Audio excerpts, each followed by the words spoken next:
আজকের আমি চলে এসেছি দক্ষিণ চব্বিশ পরগনা জেলার কলকাতার একদম কাছাকাছি সোনারপুর এলাকার মধ্যে দারুণ একটি লোকেশনে জমির ভিডিও নিয়ে।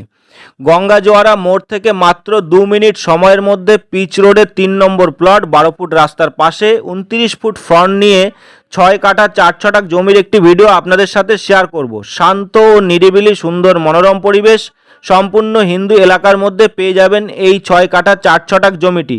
প্রতি কাঠা 7,50,000 টাকা। আপনারা যারা গঙ্গা জোয়ারা মোড়ের কাছাকাছি একটু ভালো লোকেশনের মধ্যে জমি চাইছিলেন, প্রয়োজনে একবার এসে ভিজিট করে যেতে পারেন। সাইট ভিজিট চার্জ 100 টাকা। ভিডিওটি আপনারা যদি ইউটিউব চ্যানেল থেকে দেখেন, চ্যানেলটি সাবস্ক্রাইব করে রাখুন। অ্যান্ড আপনারা যদি ফেসবুক অথবা ইনস্টাগ্রাম পেজ থেকে দেখেন, ফলো করে রাখবেন। ভিডিওটি শেষ পর্যন্ত দেখার জন্য আপনাদের সবাইকে ধন্যবাদ। সুস্থ থাকুন, ভালো থাকুন, দেখা হবে নেক্সট ভিডিওতে।